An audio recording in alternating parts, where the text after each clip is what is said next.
परिचय। बच्चों, आज मैं तुम्हें परमाणु की संरचना प्रकरण के विषय में बताऊंगा। परमाणु द्रव्य की मूलभूत इकाइयां हैं। हमारे चारों ओर की हर वस्तु परमाणुओं से बनी है। प्रारूपी परमाणु प्रोटॉनों के नाभिक का बना होता है और न्यूट्रॉन व इलेक्ट्रॉन इस नाभिक के परितः चक्कर लगाते हैं। शिक्षक महोदय, मेरा एक प्रश्न है। हमारे चारों ओर की वस्तुएं विभिन्न पदार्थों से बनी हैं, तो यह कैसे संभव है कि परमाणु द्रव्य की आधारभूत इकाइयां हैं? शाबाश, अच्छा प्रश्न है राकेश। जैसा कि तुम जानते हो कि सभी वस्तुएं विभिन्न सामग्रियों जैसे कि प्लास्टिक, रबर, लोहे इत्यादि से बनी होती हैं। इनमें अणुओं के विन्यास तथा प्रकार अलग अलग तरह के होते हैं तथा अणु या दो से अधिक परमाणुओं का समूह होता है। तो इस तरह से परमाणु ही मूलभूत इकाई हैं। छात्रों, आइए परमाणुओं के बारे में और अधिक चर्चा करें।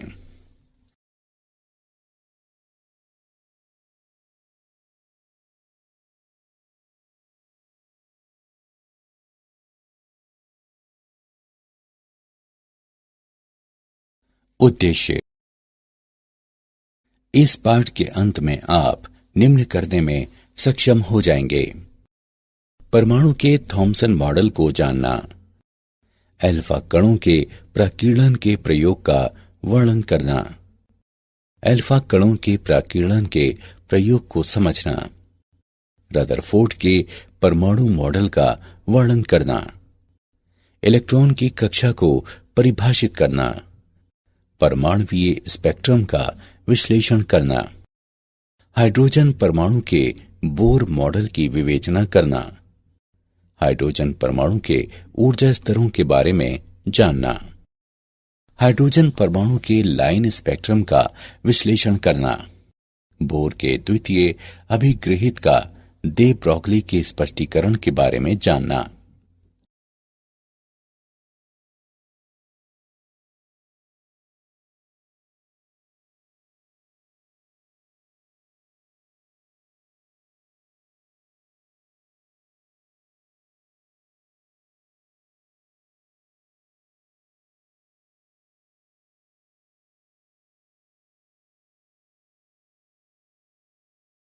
थॉमसन का परमाणु मॉडल।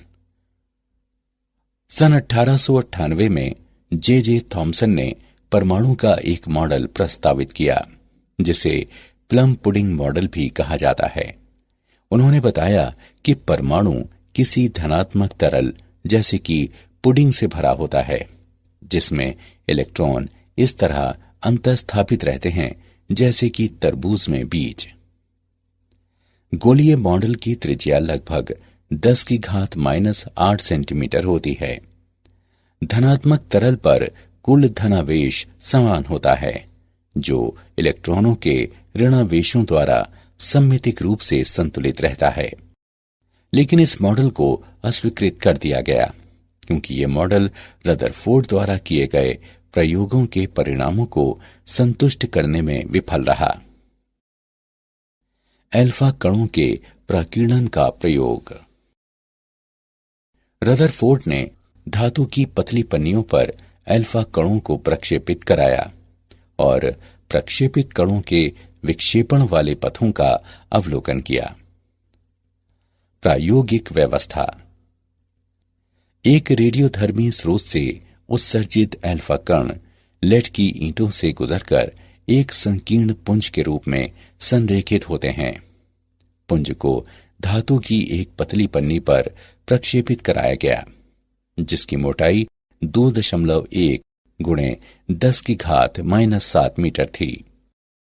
प्राकीर्णित अल्फा कणों का विक्षेप मापने के लिए एक घूर्णी संसूचक का प्रयोग किया गया, जिसमें जिंक सल्फाइड का एक पर्दा और एक सूक्ष्मदर्शी था। प्रेक्षण।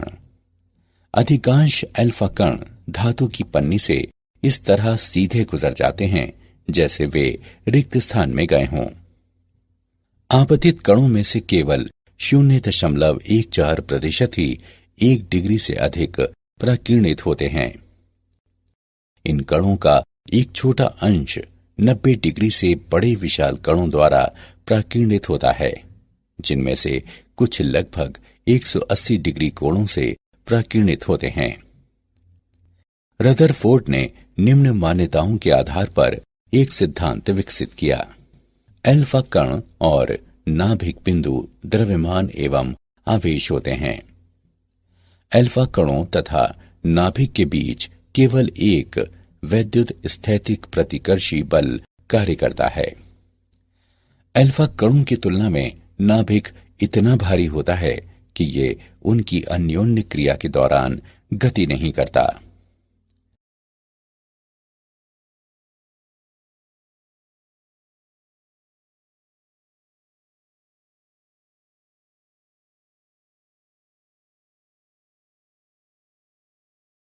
अल्फा कणों का प्रक्षेप पथ।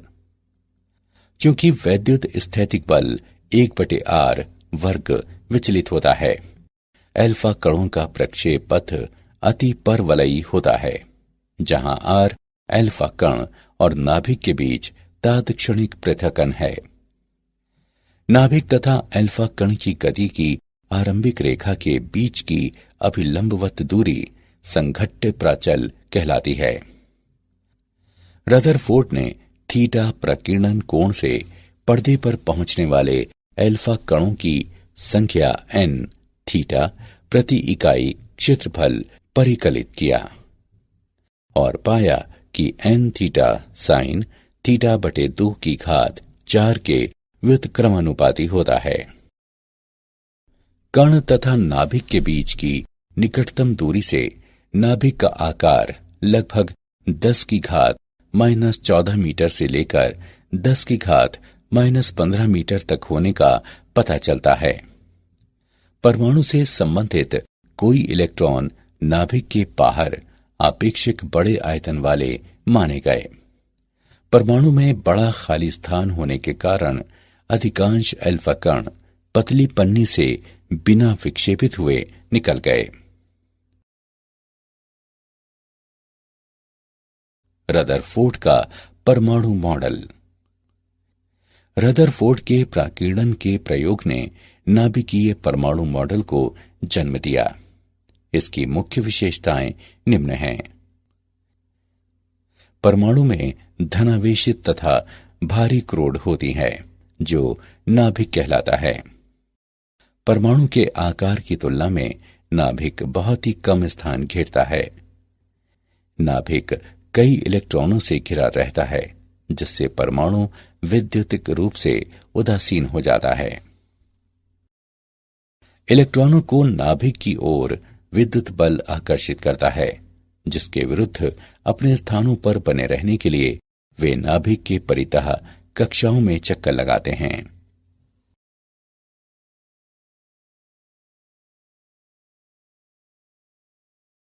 इलेक्ट्रॉन की कक्षाएं। रदरफोर्ड के परमाणु के नाभिकीय मॉडल ने परमाणु को एक वैद्युतिक उदासीन गोले के रूप में चित्रित किया, जिसमें केंद्र में एक अत्यंत छोटा, भारी और धनावेशित नाभिक होता है, जो अपनी गतिशील रूप से स्थिर कक्षाओं में घूमते इलेक्ट्रॉनों से घिरा होता है।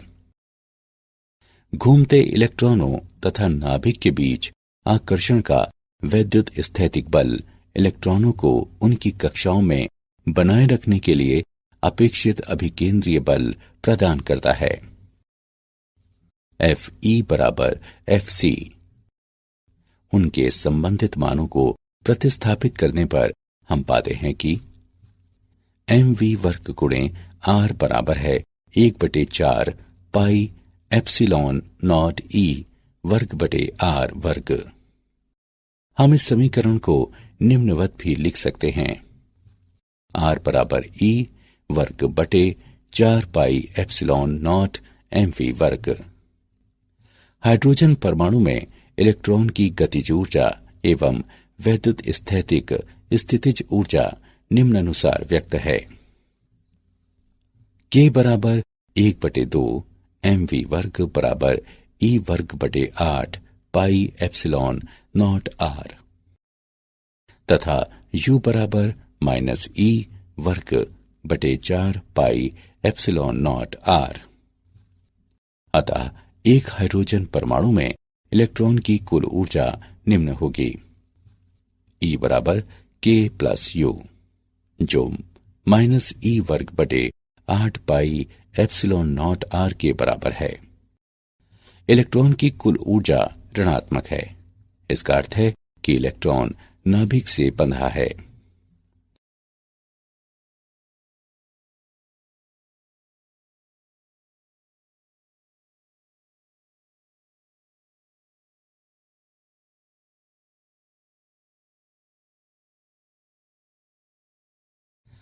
परमाणुवीय स्पेक्ट्रम।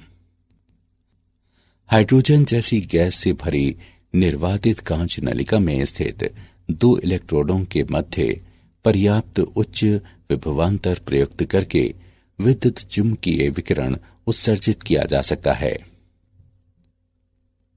यदि उत्सर्जित रेखाओं का विश्लेषण किया जाए तो विविक्त रेखाओं की श्रृंखला देखी जाती है, जिसमें प्रत्येक रेखा एक विशिष्ट तरंग दैर्ध्य के संगत होती है। काली पृष्ठभूमि में चमकीली रेखाओं की ऐसी श्रृंखला उत्सर्जन रैखिक स्पेक्ट्रम कहलाती है। जब किसी गैस से श्वेत प्रकाश गुजरता है तो पारगत प्रकाश में कुछ काली रेखाएं होती हैं। ये काली रेखाएं गैस की सामग्री का अवशोषक रैखिक स्पेक्ट्रम कहलाती हैं। दृश्य क्षेत्र में रेखाओं का समूह बामर श्रेणी कहलाता है। ये रेखाएं निम्न समीकरण द्वारा वर्णित की जा सकती हैं: 1/लैम्डा बराबर r 1/2 वर्ग माइनस 1/n वर्ग। यहां n के मान 3, 4, 5 व इसी प्रकार अन्य हो सकते हैं तथा r रिडबर्ग नियतांक है, जिसका मान 1.097332 गुणे 10⁻7 प्रति मीटर होता है। दृश्य क्षेत्र के बाहर स्थित रेखाओं की अन्य श्रेणियां निम्न हैं: लाइमैन श्रेणी, जो निम्न रूप में व्यक्त है: 1/लैम्डा बराबर r 1/1 वर्ग माइनस 1/n वर्ग। यहां n के मान 2, 3, 4, 5 व इसी प्रकार अन्य हो सकते हैं। पाशन श्रेणी, जो निम्न रूप में व्यक्त है: 1/लैम्डा बराबर r 1/3 वर्ग माइनस 1/n वर्ग। यहां n के मान 4, 5, 6, 7 व इसी प्रकार अन्य हो सकते हैं। ब्रैकेट श्रेणी, जो निम्न रूप में व्यक्त है: 1/लैम्डा बराबर r 1/4 वर्ग माइनस 1/n वर्ग। यहां n के मान 5, 6, 7, 8 व इसी प्रकार अन्य हो सकते हैं। फंड श्रेणी, जो निम्न रूप में व्यक्त है: 1/लैम्डा बराबर r 1/5 वर्ग माइनस 1/n वर्ग। यहां n के मान 6, 7, 8, 9 व इसी प्रकार अन्य हो सकते हैं।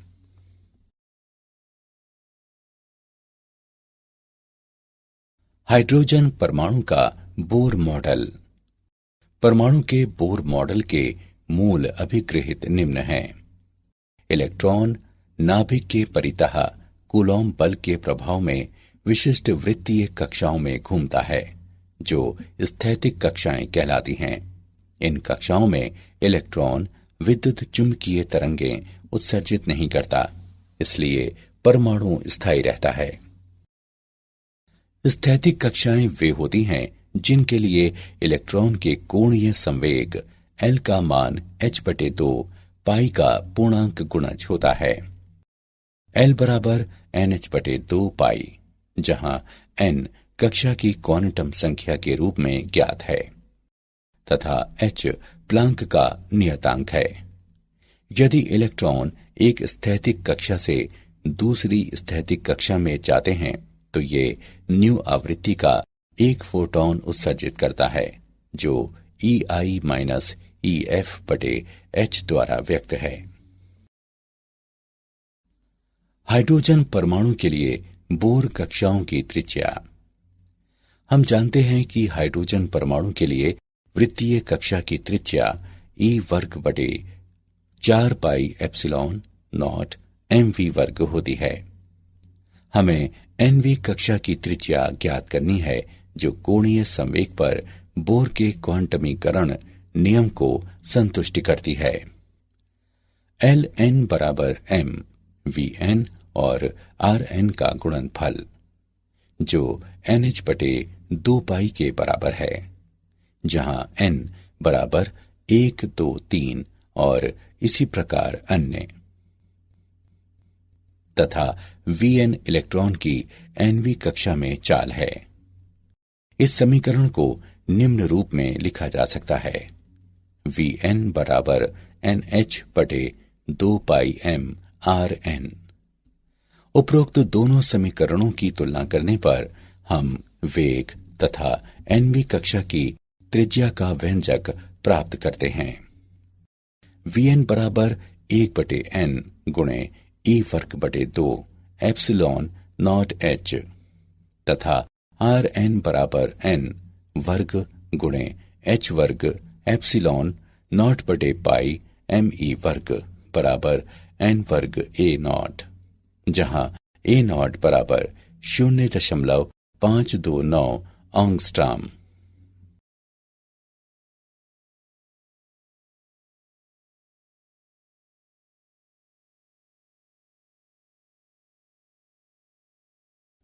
हाइड्रोजन परमाणु के ऊर्जा स्तर। हम जानते हैं कि हाइड्रोजन परमाणु की कुल ऊर्जा इलेक्ट्रॉन की गतिज ऊर्जा तथा नाभिक के कूलॉम क्षेत्र में इसकी स्थितिज ऊर्जा का योग होती है। En बराबर माइनस E वर्ग बटे 8 पाई एप्सिलॉन नॉट Rn। इस समीकरण को निम्नवत भी लिखा जा सकता है। En बराबर me की घात 4 बटे 8 एप्सिलॉन नॉट वर्ग n वर्ग h वर्ग, जहां E नॉट बराबर me की घात 4 बटे 8 एप्सिलॉन नॉट वर्ग h वर्ग। En बराबर 2.2 गुणे 10 की घात माइनस 18 जूल, जो 13.6 इलेक्ट्रोवोल्ट के बराबर है। उपरोक्त समीकरण को निम्नवत भी लिखा जा सकता है। En बराबर माइनस 13.6 बटे n वर्ग इलेक्ट्रोवोल्ट। इन समीकरणों द्वारा वे निर्दिष्ट ऊर्जाएं हाइड्रोजन परमाणु के ऊर्जा स्तर कहलाती हैं। ये स्तर ऋणात्मक रूप से इंगित करते हैं कि हाइड्रोजन परमाणु एक आबद्ध निकाय होता है। न्यूनतम स्थैतिक ऊर्जा अवस्था, जो कि तलस्थ अवस्था भी कहलाती है, n बराबर 1 के संगत होती है और इसकी ऊर्जा E1 बराबर माइनस 13.6 इलेक्ट्रोवोल्ट होती है। अगली अवस्था, जो कि प्रथम उत्तेजित अवस्था कहलाती है, n बराबर 2 के संगत होती है तथा इसकी ऊर्जा E2 बराबर माइनस 3.4 इलेक्ट्रोवोल्ट होती है तथा इसी प्रकार आगे अन्य अवस्थाएं होती हैं। क्वांटम संख्या बढ़ते जाने के साथ संगत ऊर्जा शून्य के निकट आती जाती है। परमाणु की तलस्थ अवस्था से मुक्त होने के लिए इलेक्ट्रॉन द्वारा आवश्यक न्यूनतम ऊर्जा परमाणु की आयनन ऊर्जा कहलाती है।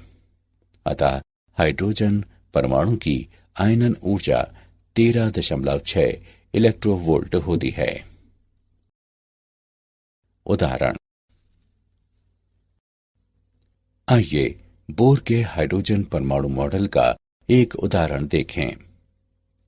बोर के हाइड्रोजन परमाणु की तलस्थ अवस्था में इलेक्ट्रॉन द्वारा उत्सर्जित विकिरण की न्यूनतम से अधिकतम तरंगदैर्ध्य का अनुपात ज्ञात करें। आइए इसका हल देखें। इलेक्ट्रॉन दो ऊर्जा स्तरों n1 और n2 के बीच पारगमन के संगत विकिरण ऊर्जा 13.6 गुणे 1/n1 वर्ग माइनस 1/n2 वर्ग इलेक्ट्रोवोल्ट होगी। E न्यूनतम है जहां n1 बराबर 1 और n2 बराबर 2। E न्यूनतम बराबर है 13.6 गुणे 3/4 इलेक्ट्रोवोल्ट। E अधिकतम है जहां n1 बराबर 1 और n2 बराबर अनंत। E अधिकतम बराबर 13.6 इलेक्ट्रोवोल्ट। अब E न्यूनतम एवं E अधिकतम का अनुपात लेने पर हम पाते हैं कि E न्यूनतम बटे E अधिकतम बराबर 3/4 या लैम्डा न्यूनतम बटे लैम्डा अधिकतम बराबर 3/4। अतः बोर के हाइड्रोजन परमाणु की तलस्थ अवस्था में इलेक्ट्रॉन द्वारा उत्सर्जित विकिरण की न्यूनतम से अधिकतम तरंगदैर्ध्य का अनुपात 3:4 होगा।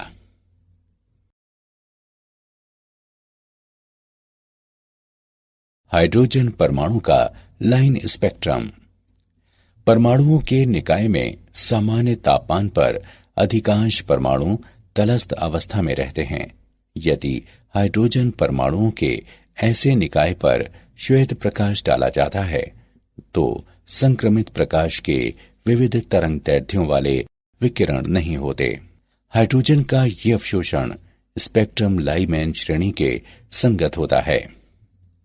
इलेक्ट्रॉनों द्वारा विकिरण से ऊर्जा अवशोषित करने के पश्चात निम्नतर ऊर्जा अवस्थाओं से उच्चतर ऊर्जा अवस्थाओं में जाने पर अवशोषण स्पेक्ट्रम प्राप्त किया जाता है। अवशोषित विकिरण की आवृत्ति निम्न द्वारा व्यक्त है। h न्यू HL बराबर E उच्च माइनस E निम्न।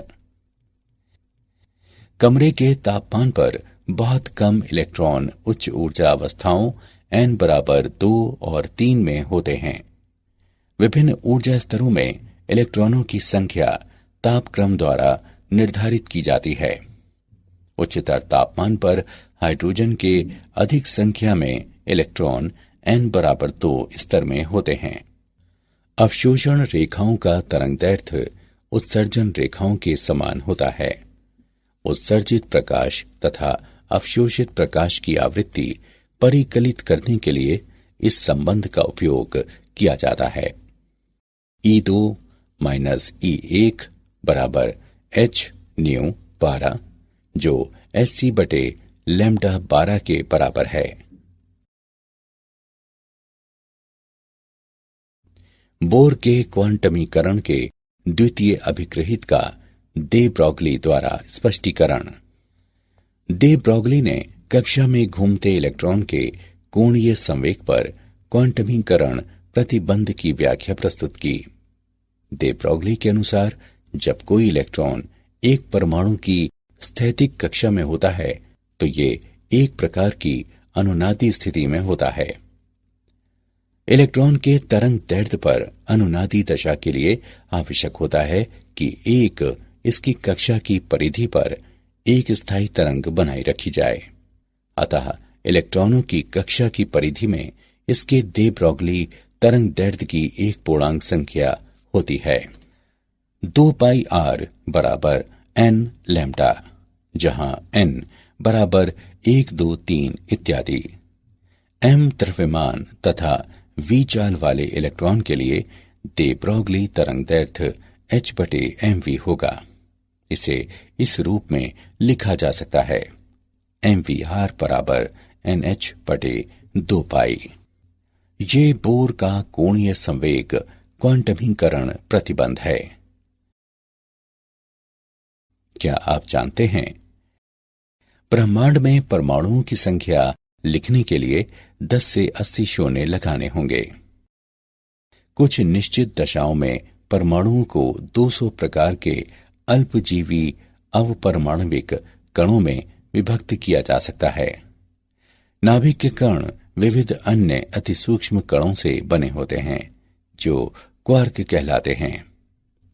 1890 के दशक में वैज्ञानिकों का विचार था कि परमाणु बिलियर्ड की गेंदों की तरह ठोस होते हैं और पूर्णतः अविखंडनीय होते हैं।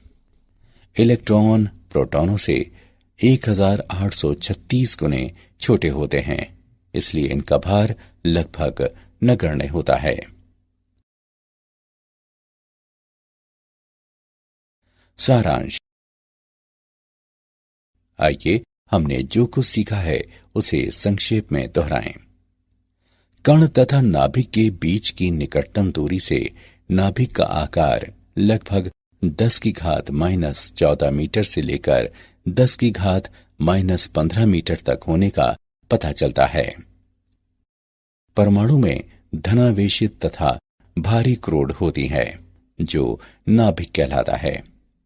परमाणु के आकार की तुलना में नाभिक बहुत ही कम स्थान घेरता है।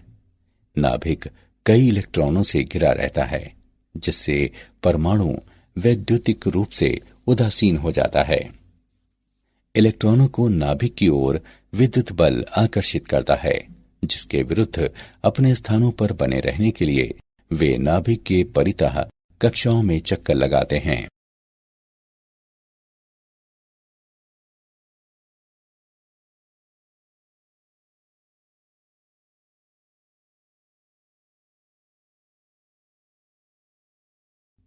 जब किसी गैस से श्वेत प्रकाश गुजरता है तो पारगत प्रकाश में कुछ काली रेखाएं होती हैं। ये काली रेखाएं गैस की सामग्री का अवशोषण रैखिक स्पेक्ट्रम कहलाती हैं।